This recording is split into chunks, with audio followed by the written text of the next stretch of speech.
border reckoning. The scorching sun blazed down on the desert, casting long shadows over the arid landscape. The air was thick with heat, shimmering waves rising from the cracked earth. A remote border patrol station stood isolated in this vast expanse, a lone sentinel against the tide of illegal crossings. The station was manned by a small team, among them Staff Sergeant Alex Bear Mason, a towering figure with a reputation as a no-nonsense soldier who had seen combat tours in Iraq and Afghanistan before joining the Border Patrol. Mason was a man of few words, his imposing stature and steely blue eyes enough to convey his authority. His nickname, Bear, was well earned. He was as formidable as one in a fight, yet surprisingly gentle when the situation called for it. His comrades respected him, and those who knew of his service history did not dare cross him. One blistering afternoon, as Mason was finishing his patrol, a cloud of dust appeared on the horizon, accompanied by the distant roar of motorcycle engines. The sound grew louder, and soon a group of bikers emerged, their Harleys tearing through the desert. The lead biker, a burly man with a beard that reached his chest, wore a leather vest emblazoned with a skull and crossbones. They called themselves the Renegades, a notorious biker gang known for smuggling and causing trouble wherever they went. Mason watched them approach with narrowed eyes. He had heard of the Renegades and their illegal activities. The bikers screeched to a halt in front of the station, kicking up dust that swirled around them. The lead biker, who went by the name Tank, dismounted and swaggered toward Mason. "Afternoon, officer," Tank drawled, his voice dripping with mock politeness. "Heard you boys might need a hand out here." Mason stood his ground, his expression unchanging. "State your business," he replied curtly. Tank chuckled, a sound devoid of humor.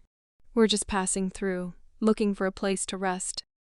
Figured we could help with security, if you know what I mean." Mason's eyes flicked to the rest of the gang, who were lounging on their bikes, eyeing the station with thinly veiled contempt. He knew their type bullies who thrived on intimidation. But Mason was not one to be easily intimidated. "You and your boys can move along," Mason said, his voice hard as steel. "We don't need your help." Tank's smile vanished, replaced by a sneer. "You sure about that, soldier boy? We could make things real difficult for you." Mason's hand rested on the butt of his sidearm, his gaze unwavering. "This is your last warning. Leave now, or you'll regret it." Tank's eyes flashed with anger.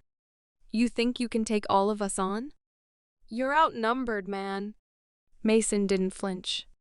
"Try me." The tension was palpable, a powder keg ready to explode. For a moment, it seemed like Tank might back down, but then he nodded to his men. The bikers dismounted, cracking their knuckles and drawing weapons chains, knives, and a couple of handguns. Mason's training kicked in. He moved with the precision of a seasoned soldier, his sidearm out and ready in an instant. The first biker charged at him, swinging a chain. Mason sidestepped, grabbing the chain and using the biker's momentum against him, sending him sprawling into the dirt. Another lunged with a knife, but Mason disarmed him with a swift, practiced move, leaving the biker clutching a broken wrist. The remaining bikers hesitated, realizing that Mason was not an ordinary Border Patrol agent. Tank, enraged by the quick defeat of his men, drew a gun and fired. Mason dropped to the ground, returning fire with deadly accuracy. Tank staggered back, a bullet hole in his shoulder. "Enough," Mason roared, his voice commanding and filled with authority.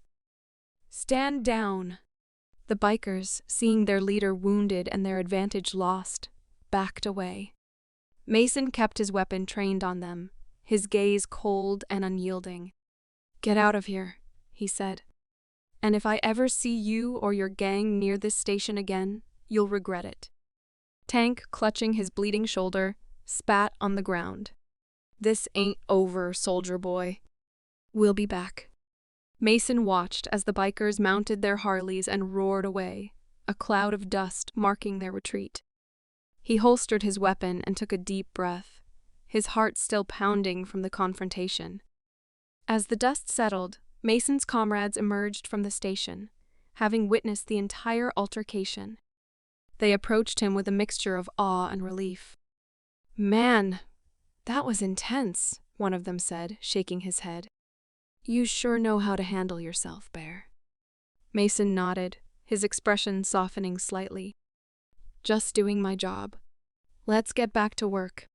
The border patrol station returned to its quiet vigilance, the desert once again a vast, silent expanse. But word of the encounter spread quickly, and from that day on, the renegades never dared to cross paths with Staff Sergeant Alex Bear Mason again. In the quiet moments that followed, Mason couldn't help but reflect on the day's events. He knew the desert held many dangers, but as long as he was there, he would stand as a sentinel, ready to protect his country from any threat, be it foreign or domestic. And in that desolate borderland, the legend of the soldier who stood his ground against a gang of bikers would live on, a testament to the strength and resilience of those who